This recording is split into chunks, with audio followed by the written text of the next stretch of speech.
দর্শক, ব্যাটারি চালিত রিকশা চলাচল বন্ধ করার ব্যাপারে উচ্চ আদালতের নির্দেশের প্রতিবাদে গত কয়েকদিনের মতো আজও সড়ক অবরোধ করে বিক্ষোভ করছেন রিকশা চালকরা। সেখানে আছেন সহকর্মী রহিম রুমন, আমরা যুক্ত হচ্ছি তার সাথে। রুমন, অটোরিকশা চালকদের বিক্ষোভের কারণে সড়কের যে যানজট তৈরি হয়েছে এবং একই সাথে তাদের দাবি নিয়ে আমাদেরকে সর্বশেষ তথ্য জানাবেন।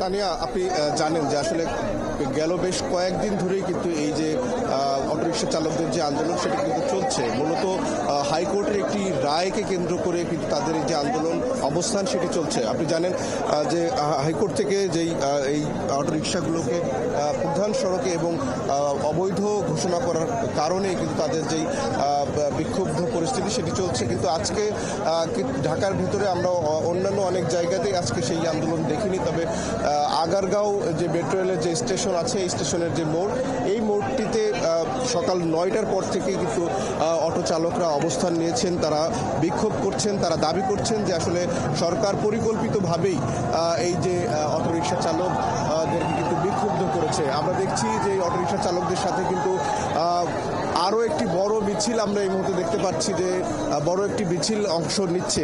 এই যে ঘটনা, সেই ঘটনার কারণে আমরা আগারগাঁও সহ এর আশপাশের যতগুলো সড়ক, মিরপুরের থেকে ঢাকার ভেতরে যাবার যে সড়কটি, সেটি কিন্তু একেবারেই যানজটে নাকাল অবস্থা।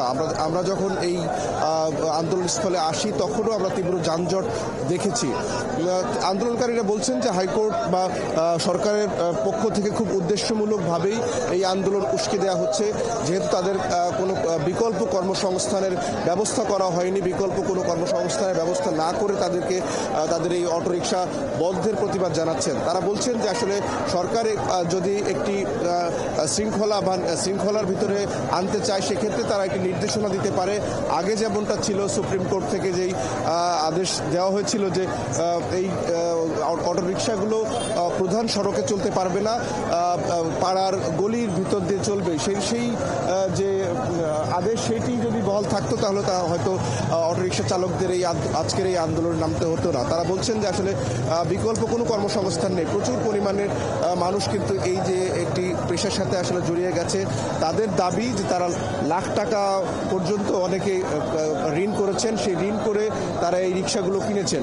তবে স্বস্তির খবর যে এই আন্দোলনে পুলিশ বা আইনশৃঙ্খলা বাহিনীর কোনো পক্ষ থেকেই আজকে কিন্তু কোনো বাধা দেওয়া হয়নি।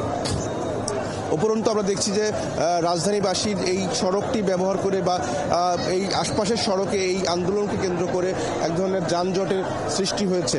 আমরা কিছুক্ষণ আগে কয়েকজন অটোরিকশা শ্রমিকের সাথে কথা বলেছি। তারা বলছিলেন যে আসলে সরকার খুব পরিকল্পিতভাবেই এই কাজটি করেছে, নয়তো তারা আসলে তাদের বিকল্প কর্মসংস্থান না করে এই বন্ধের সিদ্ধান্ত তারা নিত না।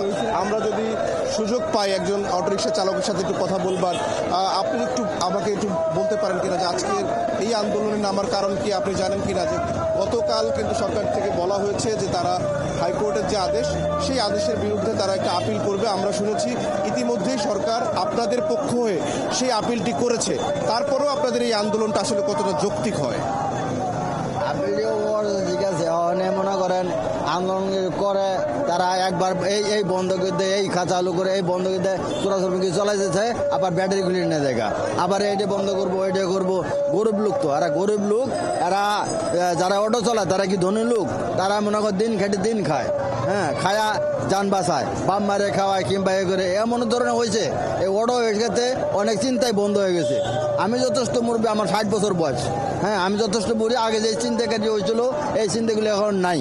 হ্যাঁ, তারপর আগে যেরকম জ্ঞান জামা নিশাবানি করতো। আপনি অটো চালান না? আপনি অটো চালান না? আমিও চালাই, আমি কিন্তু আমার নিজেকে আমি ভাড়া চালাই, আমিও 4 বছর ধরে। অসংখ্য ধন্যবাদ রহিম রহমান, আপনার মাধ্যমে আমরা অটোরিকশা চালকদের যে বিক্ষোভ চলছে তার খবর জানছিলাম।